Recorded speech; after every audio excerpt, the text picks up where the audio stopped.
Hello friends, I am Pratibha Yadvanshi and welcome to our channel Improvement Academy। Friends, Bharat की जो geography का जो है इंडियन ज्योग्राफी में जो हम लोग का टॉपिक चल रहा है भारत की नदियाँ, ठीक है। तो उसका आज ये जो है लास्ट क्लास है, लास्ट पार्ट है उसका। इसके पहले जो है हम लोग क्या क्या पढ़ चुके हैं, हिमालयी अपवाह तंत्र पढ़ चुके हैं। हिमालयी अपवाह तंत्र में हम लोगों ने पढ़े थे सिंधु नदी तंत्र, गंगा नदी तंत्र और ब्रह्मपुत्र नदी तंत्र, ठीक है। तो यानी सिंधु, गंगा और ब्रह्मपुत्र की जितनी भी प्रमुख सहायक नदियां हैं उनके बारे में भी हम लोग फुल डिटेल पढ़ चुके हैं।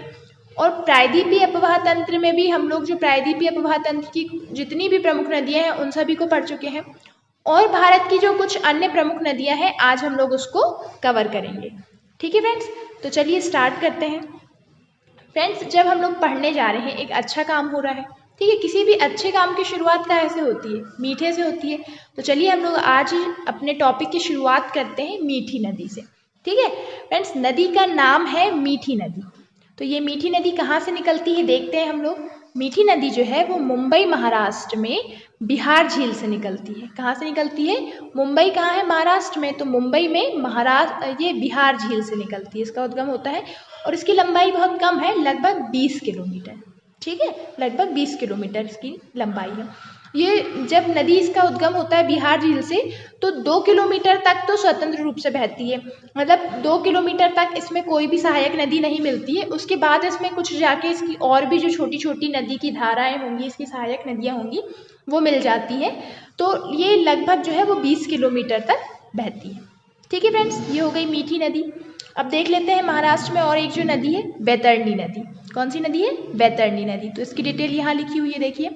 बैतरणी नदी जो है वो नासिक महाराष्ट्र में त्रयंबकम पहाड़ी से निकलती है। त्रयंबक पहाड़ी से निकलती है। इसका उद्गम कहाँ से होता है? महाराष्ट्र में नासिक के पास त्रयंबकम पहाड़ी से होता है, ठीक है। और ये बाद में जो है यहाँ से निकल के यहाँ पे महाराष्ट्र में बहती हुई कहाँ चली जाती है? बंगाल की खाड़ी में चले जाती है, ठीक है। अब हम लोग देखते हैं काली नदी। तो काली नदी कहाँ से निकलती है? काली नदी जो है वो कर्नाटक के कन्नड़ जिले मतलब कर्नाटक के एक जिले का नाम है कन्नड़ जिला। कन्नड़ जिले के डिग्गी गांव से, कहाँ से? डिग्गी गांव से निकलती है। ये देखिए, ये जो ये आपको दिख रही है ना, ये ब्लू कलर की, ये है काली नदी, ठीक है।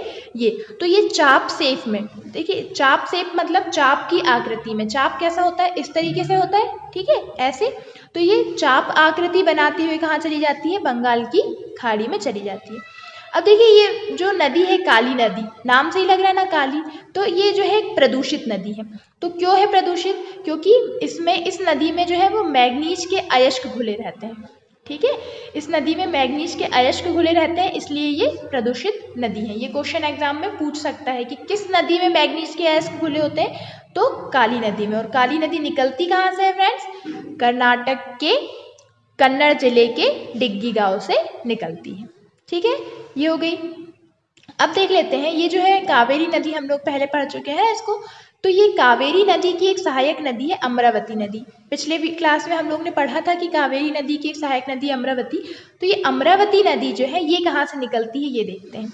तो अमरावती नदी जो है ये तमिलनाडु और केरल की सीमा से इसका उद्गम होता है। देखिए, ये यहाँ पे इधर वाला भाग क्या है? तमिलनाडु है। और इधर जो है ये केरल है। तो ये केरल और तमिलनाडु के मध्य जो सीमा है वहाँ से निकलती है अमरावती नदी, ठीक है। अगर हमें पता नहीं होता, हम इसके बारे में पढ़े नहीं होते, तो हम लोग सोचते हैं कि अमरावती कहाँ है? महाराष्ट्र में है। ऑप्शन में अगर आता कि अमरावती नदी कहाँ है, ऑप्शन के आंसर ऐसे रहते ऑप्शन कि महाराष्ट्र, गोवा, कर्नाटक और केरल, तो हम क्या लगा के आ जाते? महाराष्ट्र, क्योंकि नाम हमें पता है कि अमरावती कहाँ है? महाराष्ट्र में है। लेकिन ऐसा नहीं है, हमें सारी चीज़ें पढ़नी बहुत ज़रूरी है। देखिए, अमरावती नदी कहाँ से निकलती है? केरल और तमिलनाडु की सीमा से निकलती है। और ये कहाँ पे? करूर तमिलनाडु में। मतलब ये देखिए तमिलनाडु की ओर ही बह रही है ये। तो तमिलनाडु का यहाँ पे कौन सा जिला आता है? करूर। वहाँ पे जाके, जिला नहीं फ्रेंड्स, ये स्थान है करूर तमिलनाडु का। वहाँ पे जाके जो है ये कावेरी नदी से मिल जाती है। देखिए, ये जो ग्रीन कलर से यहाँ से आ रही है कावेरी नदी, और ये पिंक कलर की जो ये अमरावती नदी है, ये यहाँ से जाके मिल गई। ये ग्रीन और पिंक नहीं है फ्रेंड्स, आप लोगों को समझाने के लिए बनाया गया है, ठीक है। अब देखिए, ये कावेरी, इसकी जो लंबाई है वो कितनी है? 175 किलोमीटर। अमरावती नदी की लंबाई कितनी है? 175 किलोमीटर, ठीक है। अब देख लेते हैं ये जो है स्वर्णरेखा नदी, ये ग्रीन कलर से ये जो दिख रही है आप लोगों को, ये है स्वर्णरेखा नदी। तो स्वर्णरेखा नदी का उद्गम कहाँ से होता है? झारखंड से होता है। ये यहाँ पे किसकी लोकेशन है, किस राज्य की? झारखंड की। तो झारखंड से निकलती है स्वर्णरेखा नदी और ये इधर पश्चिम बंगाल की ओर आती है। तो यहाँ पश्चिम बंगाल का कौन सा भाग है, कौन सा क्षेत्र है मतलब, तो तलसारी, ठीक है। पश्चिम बंगाल की एक जगह है तलसारी, वहाँ पे आने के बाद ये बंगाल की खाड़ी में चली जाती है। ठीक है फ्रेंड्स, इसके बाद में और जो नदियाँ हैं उसको हम लोग नेक्स्ट मैप में देखते हैं। देखिए अब जो और नदियाँ हैं भारत की वो है, एक है गोवा की 2 प्रमुख नदियाँ हैं, ठीक है। गोवा की जो प्रमुख नदियाँ पहले हम उसको डिस्कस कर लेते हैं। देखिए एक है जुआरी नदी। कौन सी नदी है फ्रेंड्स? जुआरी नदी। तो सिर्फ गोवा में ही प्रवाहित होने वाली, ठीक है, गोवा में ही प्रवाहित होने वाली सबसे लंबी नदी कौन सी है? जुआरी नदी। गोवा में 2 प्रमुख नदियां हैं, एक है मांडवी और एक है जुआरी। तो जुआरी की डिटेल ये लिखी हुई है। देखिए गोवा में प्रवाहित होने वाली, ठीक है, सिर्फ गोवा में प्रवाहित होने वाली सबसे लंबी नदी कौन सी है? जुआरी नदी। कितनी लंबाई है इसकी? 92 किलोमीटर, 92 किलोमीटर, ठीक है। इसके बाद में ये जो मांडवी नदी है ये लिखी है, इसकी डिटेल यहाँ पे देखिए। ये जो मांडवी नदी है ना फ्रेंड्स, ये कर्नाटक, महाराष्ट्र और गोवा, मतलब ये महाराष्ट्र के ये निचले भाग से निकलती है यहाँ से और फिर गोवा और फिर कर्नाटक होते हुए इधर बंगाल की खाड़ी में चली जाती है। तो कितने राज्यों से बहती है ये? कर्नाटक, महाराष्ट्र और गोवा, 3 राज्यों से बहती है, ठीक है। कितने राज्यों से बहती है? 3 राज्यों से बहती है।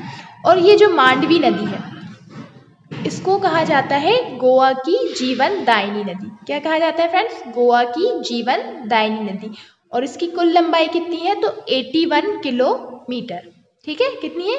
81 किलोमीटर गोवा की जीवन दायिनी नदी से कहा जाता है। इसे आप लोग विशेष तौर पे ध्यान रखेंगे।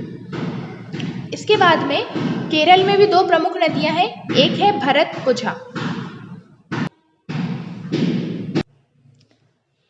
देखिए केरल की जो ये फ्रेंड्स, केरल में भी 2 प्रमुख नदियां हैं, एक है भरतपुझा और एक है पेरियार। तो देखते लेते हैं भरतपुझा नदी जो है, ये पिंक कलर से दिख रही है ना आपको, ये है भरतपुझा नदी।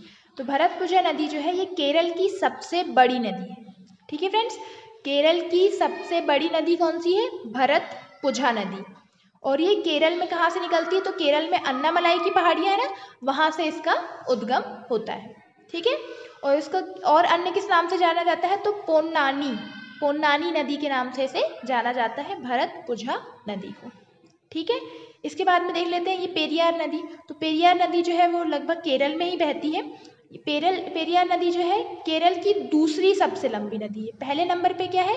भरतपुझा, और सेकंड नंबर पे क्या है? केरल की दूसरी सबसे लंबी नदी है पेरियार नदी। और इसे क्या कहा जाता है? पेरियार नदी को केरल की जीवनदायिनी नदी कहा जाता है। इस लाइन को आप लोग विशेष तौर पे ध्यान रखिएगा कि केरल की जीवनदायिनी नदी किसे कहा जाता है? पेरियार नदी को, ठीक है फ्रेंड्स। तो ये हो गई भारत की कुछ और अन्य प्रमुख नदियाँ जिसको हम लोग ने आज पढ़ा।